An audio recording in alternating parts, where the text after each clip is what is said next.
নারীদের জান্নাতে যাওয়ার জন্য 11টি আমল। এই 11টি আমল যদি কোনো নারী করতে পারে তাহলে তার জান্নাতে যাওয়ার জন্য জান্নাতের রাস্তা একেবারে পরিষ্কার বা জান্নাতের রাস্তা একেবারে সহজ হয়ে যাবে। নবী করিম সাল্লাল্লাহু আলাইহি ওয়াসাল্লাম অসংখ্য হাদিসের মধ্যে কোনো জায়গায় 5টি, কোনো জায়গায় 4টি, কোনো জায়গায় 3টি এরকম কিছু কিছু আমলের কথা নবী করিম সাল্লাল্লাহু আলাইহি ওয়াসাল্লাম বলেছেন।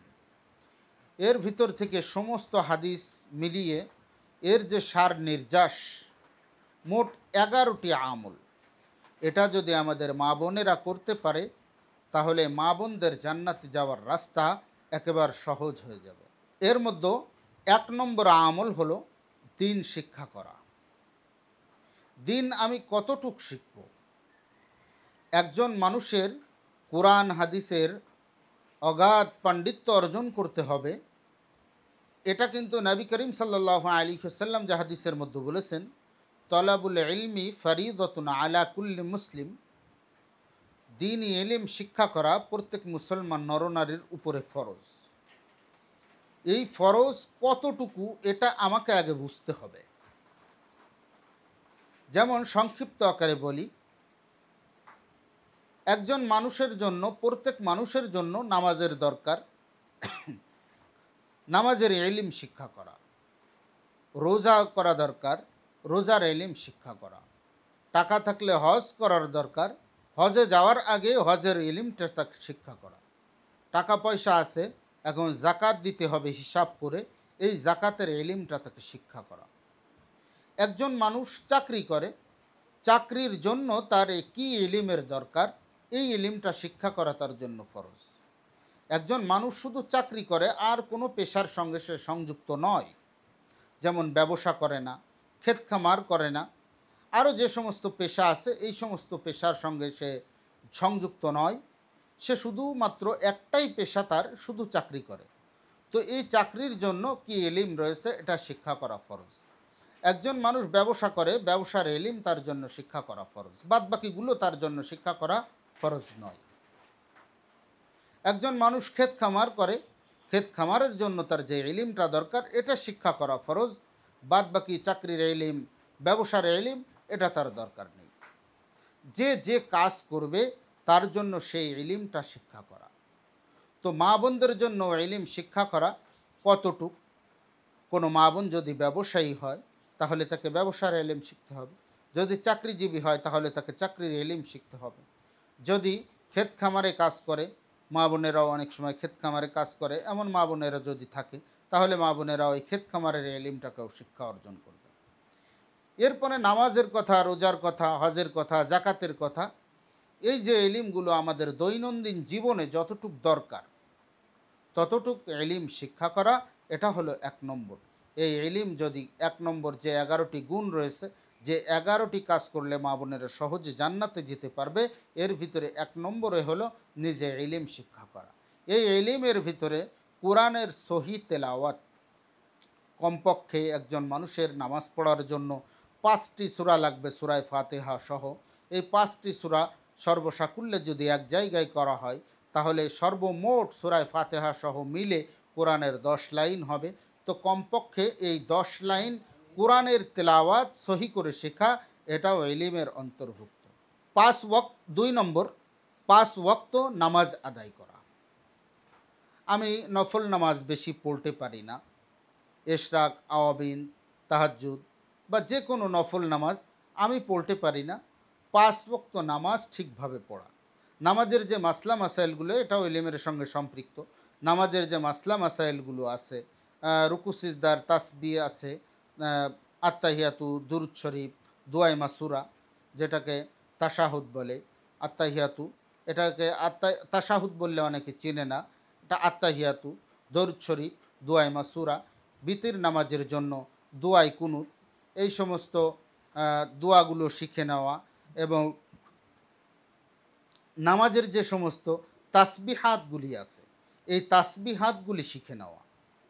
যেমন এখনও পর্যন্ত অনেক মানুষ, অনেক নামাজিরা আছে, বেনামাজিদের কথা বলছি না, নামাজিদের কথাই বলছি, সারা জীবন নামাজ পড়ে কিন্তু আল্লাহু আকবার এই শব্দটাও এখনও সহি করে বলতে পারে না। সামি আল্লাহু লিমান হামিদা এই শব্দটাও সহি করে বলতে পারে না। রব্বানা লাকাল হামদ এই শব্দটাও সহি করে বলতে পারে না। সুবহানা রব্বিয়াল আযীম এটা সহি করে বলতে পারে না। সুবহানা রব্বিয়াল আ'লা এটাও সহি করে বলতে পারে না। এই তাসবিহাতগুলোও সহি করে শিখে নেওয়া, পাঁচ ওয়াক্ত নামাজের জন্য যে মাসলা মাসাইলগুলি লাগে এইগুলো শিখে নেওয়া। নামাজ যেমন বেহেশতের চাবি, নবী করিম সাল্লাল্লাহু আলাইহি ওয়াসাল্লাম বলেন আস-সালাতু মিফতাহুল জান্নাহ, নামাজ হলো বেহেশতের চাবি। তো এই নামাজ যেমন বেহেশতের চাবি, এই নামাজেরও একটা চাবি আছে। যেমন আস-সালাত আত-তুহুরু মিফতাহুস সালাত, পবিত্রতা অর্জন করা হলো নামাজের চাবি। তো পবিত্রতা অর্জন করতে গেলে যেহেতু বাংলাদেশের ভিতরে পবিত্রতা অর্জন করার যে সমস্ত মাধ্যম আছে, অজু এবং গোসল আর তায়াম্মুম, তায়াম্মুমটা যেহেতু বাংলাদেশের ভিতরে লাগে না, সেহেতু তায়াম্মুমের মাসলা না জানলেও হবে যতদিন পর্যন্ত তায়াম্মুমের প্রয়োজন না হয়। হ্যাঁ, যদি একজন রোগী অসুস্থ হওয়ার কারণে তার তায়াম্মুমের প্রয়োজন, তখন সে তায়াম্মুমের মাসলাটাও শিখে নেবে। যে দুটি মাসলা পবিত্রতা অর্জন করার জন্য দরকার সেটা হলো অজু আর গোসল। এই অজু এবং গোসলের মাসলাটাও শিখে নিতে হবে। পাঁচ ওয়াক্ত নামাজ পড়ার জন্য নামাজের ফরজগুলো, ওয়াজিবগুলো, মুস্তাহাব, সুন্নাতগুলো, মুস্তাহাবগুলো সবগুলোকে শিখে নিতে হবে।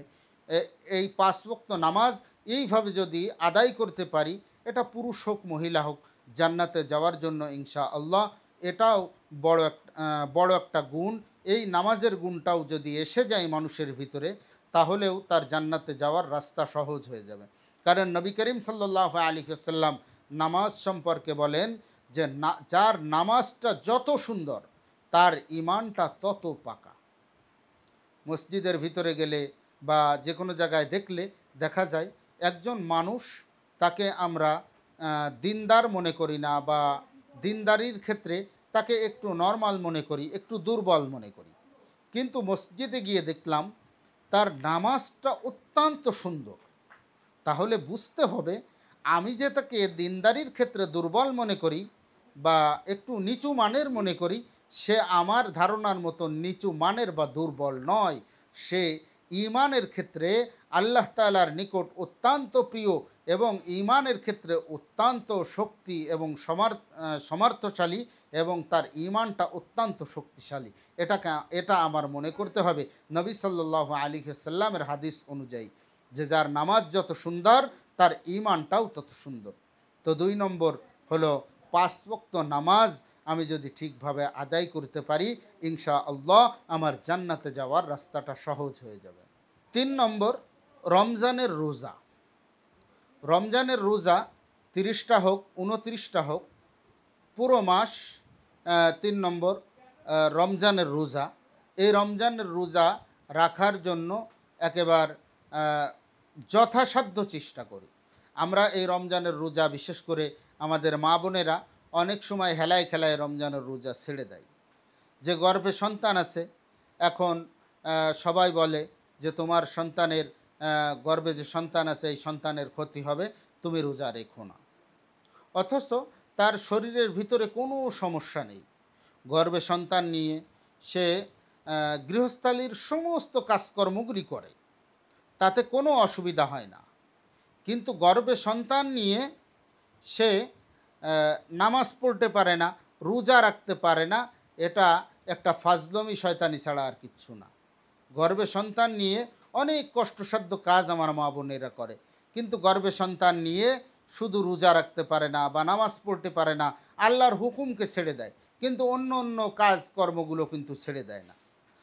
এরকম অনেক সময় আছে আমাদের মা বোনেরা, দুধের শিশু তার কোলে আছে, ওই শিশুকে দুধ পান করাতে হয়, এই অজুহাত দিয়ে সে রোজাটা ভাঙে। হ্যাঁ, যদি বাস্তবসম্মত কারণ হয় যে গর্ভে সন্তান থাকার কারণে সে রোজা রাখতে পারতেছে না, তার অনেক কষ্ট হচ্ছে, বা একজন অভিজ্ঞ ডাক্তার, দিনদার ডাক্তার, সে যদি বলে যে আপনি যদি রোজা রাখেন তাহলে আপনার গর্ভের সন্তানের ক্ষতি হবে, এমন ডাক্তার যদি বলে, অভিজ্ঞ দিনদার ডাক্তার, তাহলে তার কথা মতন মেনে নিয়ে রোজা ভাঙতে পারে। কিন্তু রমজানের রোজাকে, এটা ফরজ, নামাজ যেমন ফরজ রমজানের রোজাও ফরজ। এর জন্য সংক্ষিপ্ত আকারে এটা ৩ নম্বর, যে মা বোনেরা হেলায় খেলায় আমরা রোজাকে নষ্ট করব না, আমরা রোজাকে সুন্দরভাবে রাখার চেষ্টা করব। ৪ নম্বর, স্বামীর আনুগত্য। স্বামীর আনুগত্য বলতে এখন আমরা কি বুঝি? স্বামীর সব কথা শুনে, এটা স্বামীর আনুগত্য। স্বামী যদি কোনো শরিয়ত বিরোধী কথা বলে তাহলে সেখানে আনুগত্য করা ফরজ নয়, কিন্তু মা বোনদের জন্য শরিয়ত সম্মতভাবে বা শরিয়তের গণ্ডির ভিতরে থেকে স্বামী যদি কোনো কথা বলে সেটার আনুগত্য করা। আজকে আমাদের মা বোনদেরকে অনেককেই দেখা যায় অনেক দিনদার, অনেক পরহেজগার, অনেক মুত্তাকি, নামাজ পড়ে, ঠিকমতো নামাজ পড়ে, নফল ইবাদাত করে, তসবিহাতগুলো বাদ যায় না, কোরআনের তেলাওয়াত বাদ যায় না, কিন্তু স্বামীর সঙ্গে তাদের ব্যবহার কোনো সময় ভালো না, স্বামীর সঙ্গে ব্যবহার সব সময় খারাপ করে। অন্য একজন মানুষের সঙ্গে পরপুরুষ বা অন্য একজন পুরুষের সঙ্গে তার ব্যবহারটা কত সুন্দর, কত কোমল, কিন্তু স্বামীর সঙ্গে ব্যবহারটা অত্যন্ত খারাপ। এটা কিন্তু স্বামীর আনুগত্য নয়। স্বামীর আনুগত্য মানে হলো স্বামী যখন যেটা বলবে সেটা যদি শরিয়ত সম্মত হয় তাহলে সেটা শোনা, স্বামীর কথা মতন চলা। হাদিসের ভিতরে আসছে নফল ইবাদত করার থেকেও স্বামীর কথাবার্তা শোনা বা স্বামীর খেদি খেদমত করা এটা উত্তম, নফল ইবাদত করার থেকেও।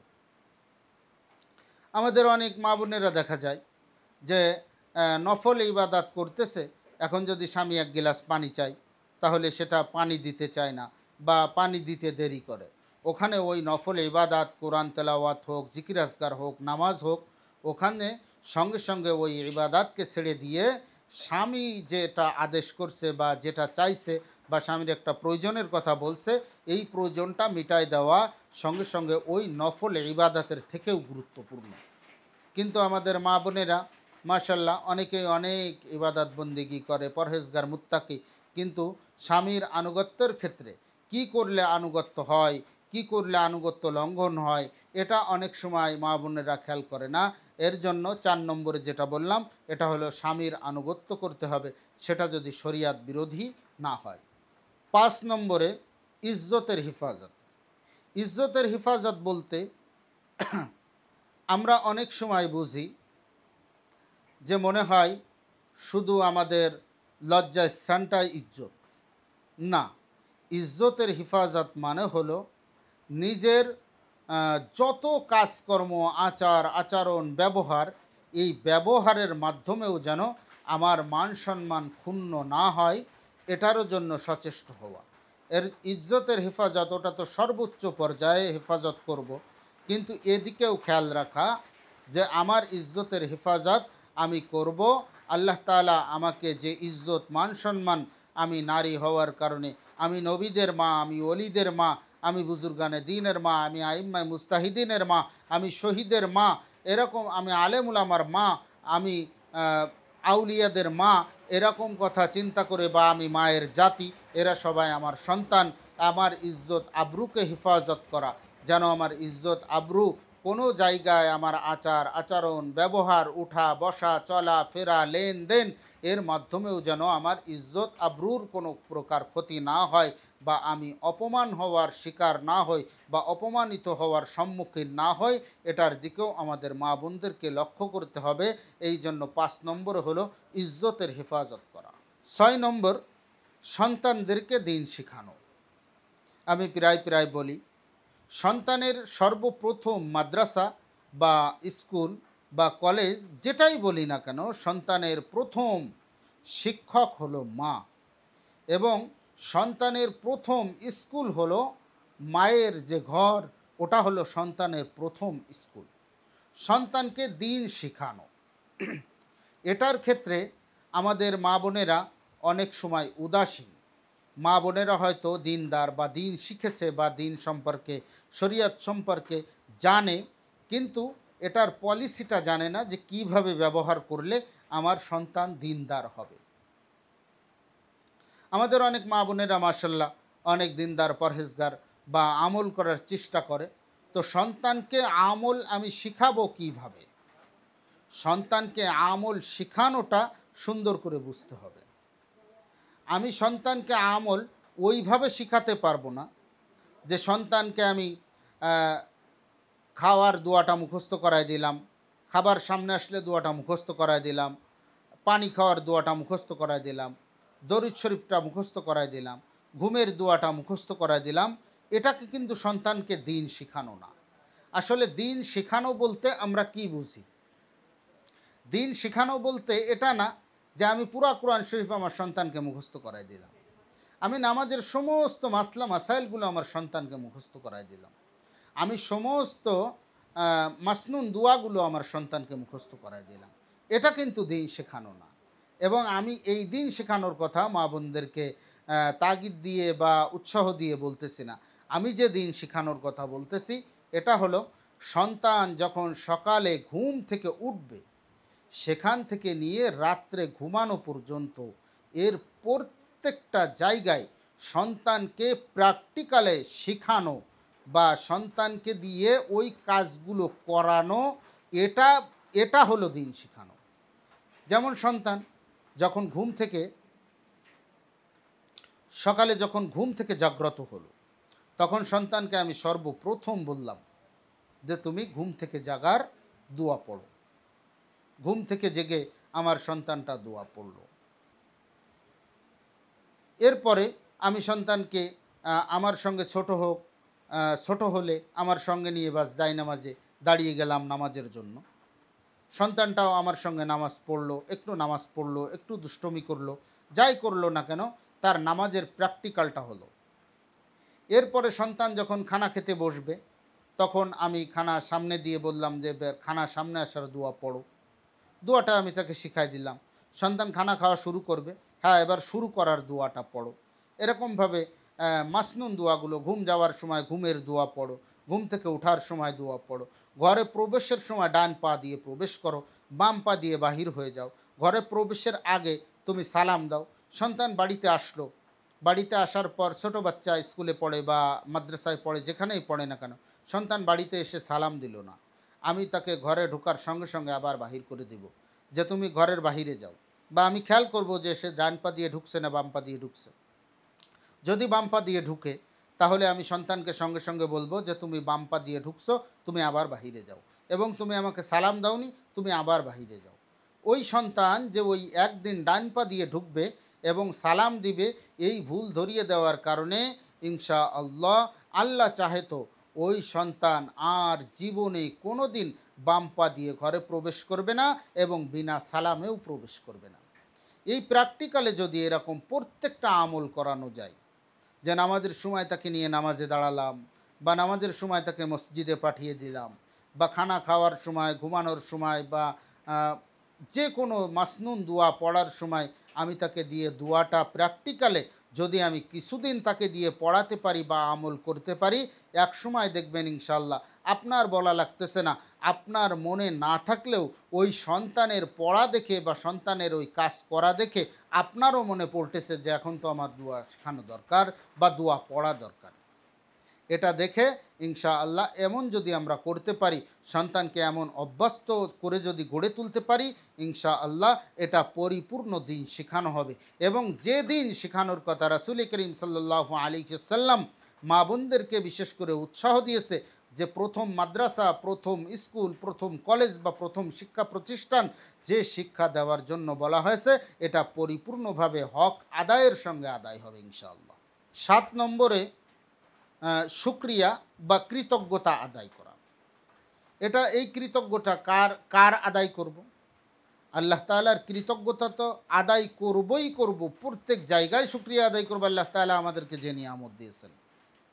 সঙ্গে সঙ্গে আমার স্বামী আমার জন্য যে কষ্টসাধ্য কাজ করতেছে, এখানে কৃতজ্ঞতা আদায় করা। মা বোনেরা অনেকটা অকৃতজ্ঞ হয়, বিশেষ করে নবী করিম সাল্লাল্লাহু আলাইহি ওয়াসাল্লামের মেরাজের রাত্রের ঘটনা বলতে গেলে অনেক লম্বা হয়ে যাবে, যে মা বোনেরা এই অকৃতজ্ঞতার কারণেই অনেকে দিনদার, পরহেজগার, মুত্তাকি, অনেক নামাজি, অনেক জিকির আজগার করেনেওয়ালা, অনেক কোরআনের তেলাওয়াত করেনেওয়ালা, অনেক পরহেজগার কিন্তু জাহান্নামী হয়ে যাবে এই অকৃতজ্ঞতার কারণে। কি অকৃতজ্ঞতা? সামান্য একটা উদাহরণ, যে একজন স্বামী সদা সর্বদা স্ত্রী যা বলে তাই এনে দেয়, কিন্তু একদিন যদি কোনো প্রকারে আনতে মনে না থাকে বা থেকে যায়, টাকা না থাকে বা যে কোনো সমস্যার কারণে যদি একদিন মিস্টেক হয়ে যায়, সঙ্গে সঙ্গে ওই মা বোনেরা কিন্তু খোঁটা দিয়ে দেয় যে তুমি আমাকে জীবনে কি দিয়েছো, তুমি আমাকে জীবনে কি দিয়েছো, তুমি আমাকে কোনো দিন কিছু দিলে না, বা আমি তোমাকে এটা আনতে বললাম, এটা করতে বললাম, এটা তুমি করলে না, আমার মতো নারী হয়ে তোমার সঙ্গে ঘর করতেছে, অন্য কোনো নারী হলে তোমার সঙ্গে ঘর করতো না। এই সমস্ত যে খুঁটা দেওয়া, এটা হলো অকৃতজ্ঞতা। এর জন্য শুকরিয়া আদায় করা, কৃতজ্ঞতা আদায় করা, সর্বোপরি আল্লাহর শুকরিয়া তো সদা সর্বদা আদায় করবই করব, এবং স্বামী, সন্তান, শ্বশুর শাশুড়ি, আত্মীয় স্বজন, বন্ধু বান্ধব যদি আমার জন্য কেউ কিছু করে সেটা কৃতজ্ঞতা আদায় করব। যদি এরকম কোনো দিন স্বামী সন্তানের বা অন্য কাউকে কোনো কিছু বললাম, এবং যদি আনতে না পারে, দিতে না পারে বা আমার চাহিদা পূরণ করতে না পারে, সেখানেও আমি কৃতজ্ঞতা আদায় করব যে আলহামদুলিল্লাহ, আল্লাহ তাআলা আমাকে অনেক ভালো রেখেছে। এই শুকরিয়া বা কৃতজ্ঞতা আদায় করা। ৮ নম্বর, অভিশাপ দেওয়া যাবে না। মেরাজের রাত্রের ঘটনা, নবী করিম সাল্লাল্লাহু আলাইহি ওয়াসাল্লামকে এটাও বলা হয়েছে যে এই অভিসম্পদ করার কারণেও অনেক মা বোনেরা জাহান্নামী হয়ে যাবে। এবং অভিসম্পদ করার ক্ষেত্রে পুরুষের থেকে আমাদের মা বোনেরা অনেক অগ্রগামী অভিসম্পদ করার ক্ষেত্রে। অনেক সময় দেখা যায় মা বোনেরা সন্তানদেরকে অভিসম্পদ করে বা অভিশাপ দেয়, বা স্বামীকে অভিশাপ দেয়, আত্মীয় স্বজনকে অভিশাপ দেয়, শ্বশুর শাশুড়ি বৃদ্ধ হলে তাদেরকে অভিশাপ দেয়। বিভিন্ন সময় আমাদের মা বোনেরা রাগের কারণে অভিশাপ দিয়ে ফেলে। এরকম অভিশাপ দেওয়া যাবে না, এতে আল্লাহ পাক অসন্তুষ্ট হন।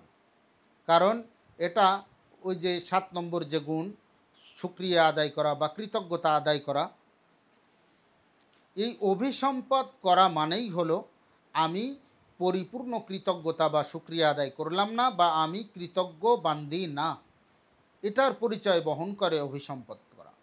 আর বিশেষ করে মা বোনদেরকে আমি বিশেষভাবে নিষেধ করব যে সন্তানকে কখনো কোনো সময় রাগের কারণে অভিসম্পদ করা যাবে না, অভিশাপ দেওয়া যাবে না। কারণ আল্লাহ তাআলা মায়ের দুয়ার অনেক ফজিলাত, অনেক বরকত, মায়ের দোয়া অনেক বড় কিছু। আমি যে অভিশাপ দিচ্ছি বা অভিসম্পদ করতেছি সন্তানকে, আল্লাহ না করুক, এটা হতেও পারে যে আমি যে সময় দোয়া করতেছি সেই সময় দোয়া কবুল হওয়ার সময়। আমি অভিশাপ দিলাম, সন্তানের উপরে অভিশাপ লেগে গেল, কিন্তু পরবর্তীতে আমি বহুত আবার দোয়া করলাম যে আমার সন্তানের উপরে অভিশাপ লেগে গেছে, আল্লাহ আপনি অভিশাপ মুছে ফেলুন। কিন্তু দেখা গেল ওই সময় আমি যে অভিসম্পদ মোছার জন্য যে দোয়া করতেছি, ওটা আর দোয়া কবুলের সময় কোনো দিনও পড়ল না। তাহলে আমার ওই অভিসম্পদ সন্তানের উপর থেকে কাটলও না, এবং সন্তান সারা জীবনের জন্য হতভাগ্য হয়ে গেল। এর জন্য সন্তানের উপরে তো কারো উপরে তো কোনো সময় অভিশাপ দিবই না। বিশেষ করে সন্তানের উপরে আমার মা বোনেদের কাছে অনুরোধ জানাবো যে কোনো সময় সন্তানদেরকে আমরা অভিশাপ দিব না। ৯ নম্বর, আত্মীয়তার সম্পর্ক ঠিক রাখা। আমাদের মা বোনদের ভিতরে এই এক মহামারী রোগ আছে। নিজের বাবার বাড়ির আত্মীয় স্বজন হলে তাদের খুব খাতির যত্ন, খাতির তোয়াজ, খেদি খেদমত সব কিছু করে। কিন্তু অনেক সময় দেখা যায় শ্বশুর বাড়ির আত্মীয় স্বজন, ননদ, দেবর, ভাসুর বা বৃদ্ধ শ্বশুর শাশুড়ি বা শ্বশুর শাশুড়ির সম্পর্কের কোনো আত্মীয়, এদেরকে দেখা যায় অবমূল্যায়ন করে বা এদেরকে মূল্যায়ন করতে চায় না। এটা আমাদের মা বোনদের একটা মহাদোষ। মা বোনদের দোষের কথা বলতেছি, মা বোনেরা হয়তো আমার উপরে অনেকেই রাগ করবে, কিন্তু এটা রাগের জন্য বলতেছি না, বরঞ্চ আমি মা বোনদেরকে অত্যাধিক বেশি ভালোবাসি। এর জন্য মা বোনেরা যে কাজগুলি করে, এই কাজগুলি যেন না করে, এই গুনাহের কাজগুলি। আত্মীয়তার সম্পর্ক ঠিক রাখা। অনেক সময় দেখা যায় স্বামীর বোন আছে বা স্বামীর আত্মীয় স্বজন আছে, স্বামীর বোনটা হয়তো জমি বিক্রয় করে দিয়ে গেছে বা ভাইয়ের কাছ থেকে কিছু অর্থ আদায় করে নিয়ে গেছে।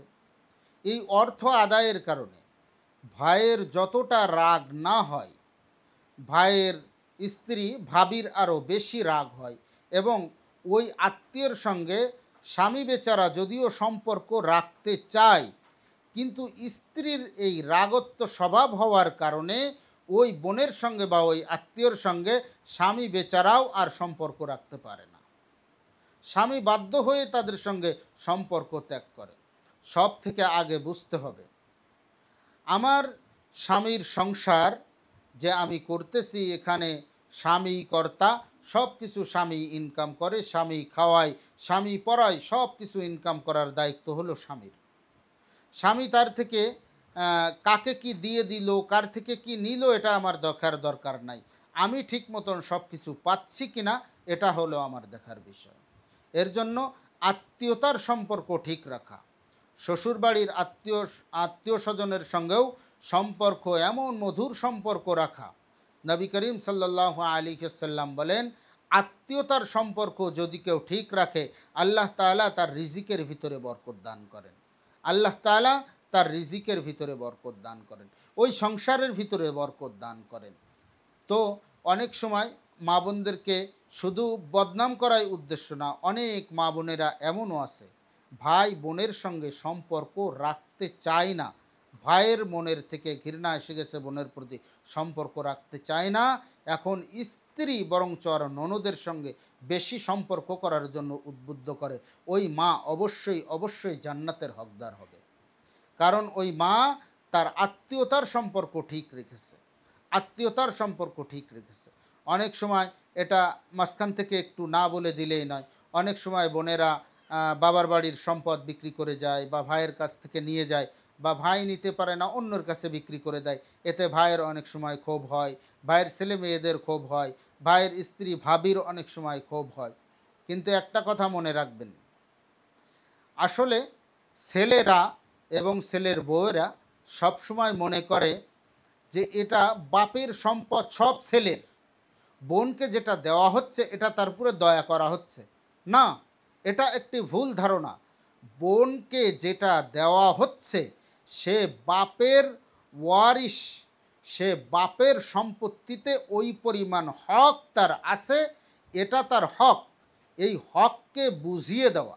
আর ভাইয়ের সঙ্গে বোনের যে সম্পর্ক আছে এটা ওই পিতার হক নেওয়া না নেওয়ার কারণে না, ভাই বোনের সঙ্গে যে একটা রক্তের বন্ধন আছে, এই বন্ধনের সম্পর্ক হলো ভাই বোনের সঙ্গে।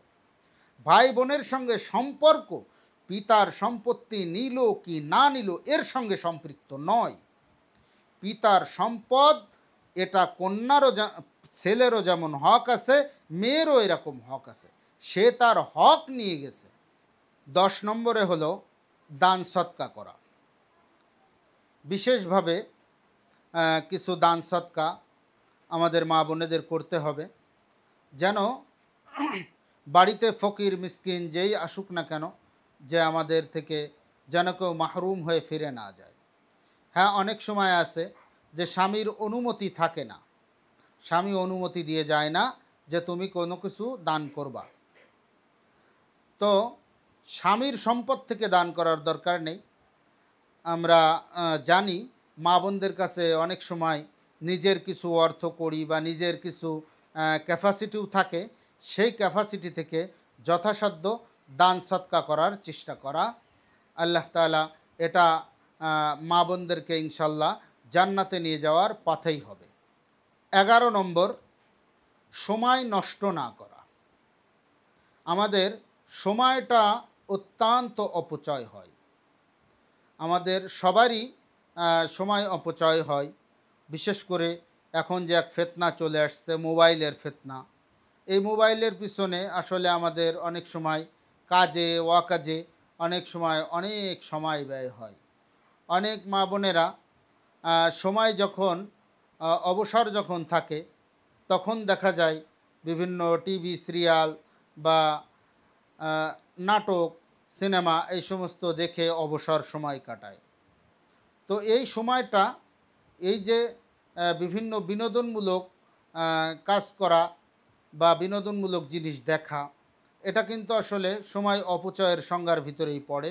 বিনোদনের একটা নির্ধারিত টাইম আছে যে একজন মানুষ এতটুক সময় বিনোদনের ভিতরে থাকবে বা আনন্দ উল্লাসের ভিতরে থাকবে বা কোনো কিছু দেখবে, এটা একটা নির্ধারিত করে নেওয়া যে আমি এত সময় এই কাজটি করব।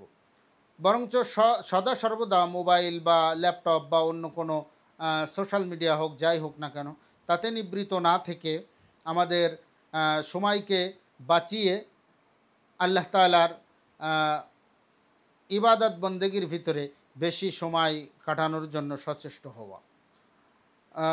জিকির আজগার করা। মানুষ কিয়ামতের ময়দানে গিয়ে আফসোস করবে যে আমি যদি দুনিয়ার থেকে আর একবার সুবহানাল্লাহ, আলহামদুলিল্লাহ, আল্লাহু আকবার এরকম কোনো কিছু করে আসতাম, বলে আসতাম, ইনশাআল্লাহ আল্লাহ তাআলা আমাকে আরও এত বেশি পুরস্কার দিত। মানুষ আফসোস করবে। তো মা বোনদেরকে 11টি যে মা বোনদের যে 11টি গুণের কথা আলোচনা করলাম, এটা আবার সংক্ষিপ্ত আকারে সুন্দর করে এভাবে বলে দিচ্ছি যে